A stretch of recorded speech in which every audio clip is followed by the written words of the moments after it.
Morning everyone, it is Monday morning, the 2nd of February 2026. As the proverb reminds us, fortune favors the vigilant. Today we navigate the pivotal events shaping our world, from SMWS TV to the broader horizon. Stay alert, for the knowledge is a compass through the uncertainty. I am Shakur Ma'alif.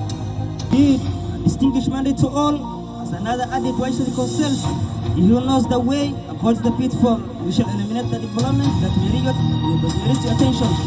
Together, we unravel the narrative defining our shared reality this morning.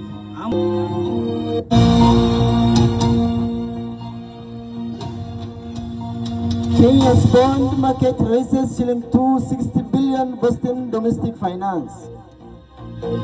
Technical University of Kenya, TUK, offers China training opportunity for final year students. External budget support by 84% to strengthen domestic revenue. House strike deal to avert partial government shutdown. Join ICE out protests and general strike across the US against immigration policies. Liverpool outclass Newcastle in high tempo Premier League shutdown. Cash to 60 billion enforcing domestic finance and easing pressure on external borrowing as the treasury pivots toward local capital.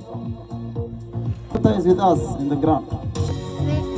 The government of Kenya raised Kenya shilling 260.05 billion from the primary bond market in the fourth quarter of 2025, underscoring strong for the government securities event as the country continues to the physical condition. The Kenya shilling 260 billion raise represent one of the largest quarter bond sale in the recent year, with fund organizing the from the treasury bond issues by the Central Bank of Kenya, CBK, on behalf of the National Treasury.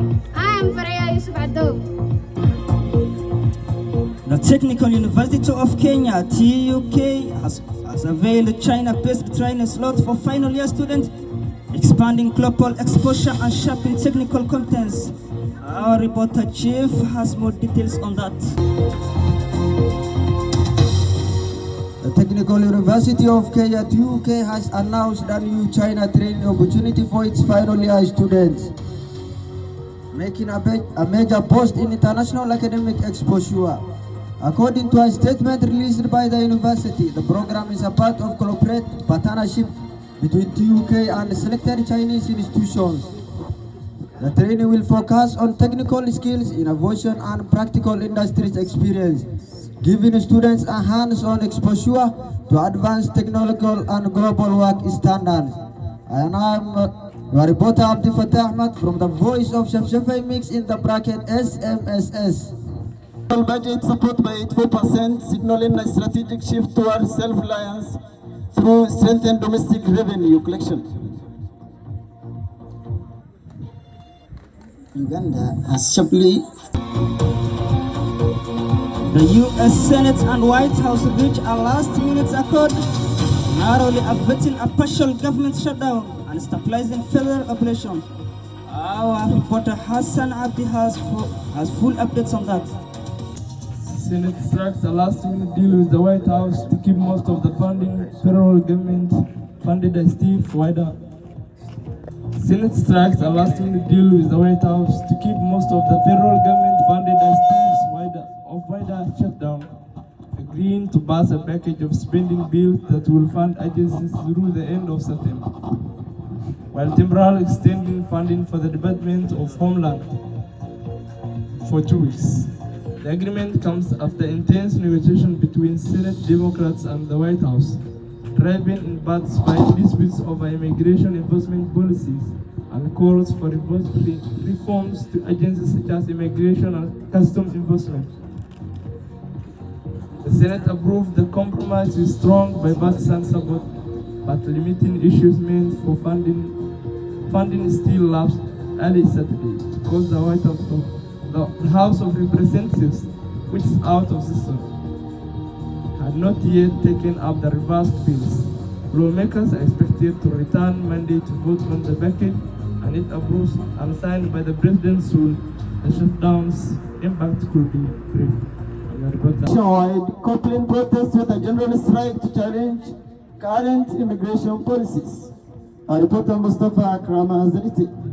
Have been taken to the streets across the major cities in the United States, joining nationwide demonstration known as Ice Out protest, alongside general strike to oppose current U.S. immigrant policies.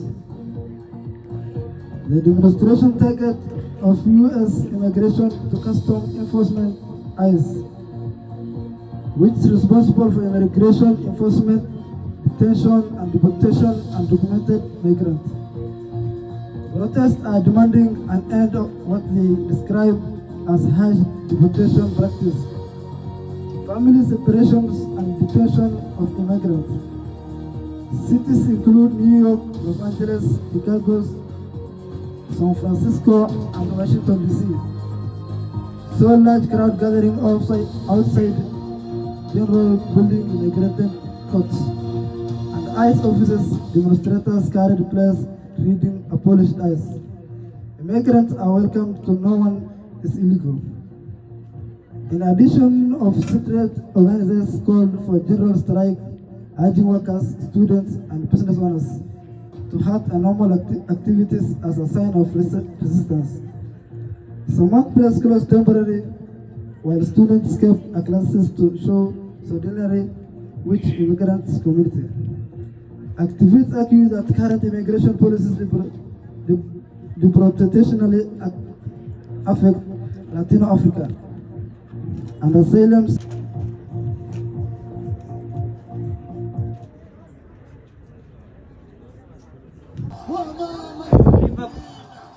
Liverpool overpowered Newcastle in a high-octane Premier League clash, asserting dominance with pace, precision, and tactical superiority. For more on these, we now dive into our sports reporter, Faisal Abdurrahman.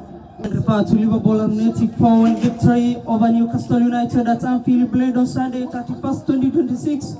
The match was major turning point to Arne Slot's side, making their first Premier League win of 2026 after frustrating 5 games winless streak, despite a shaky start where they fell behind Liverpool summer signing and the emotional late goal stole headline.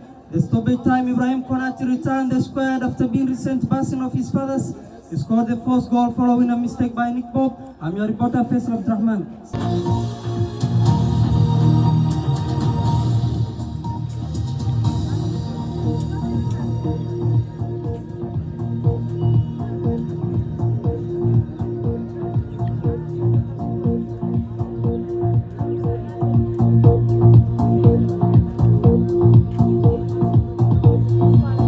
That wraps up our news of today. If you missed any part of the news, you can watch it on our website www.sheffielnews.co.ke. Stay safe. Goodbye.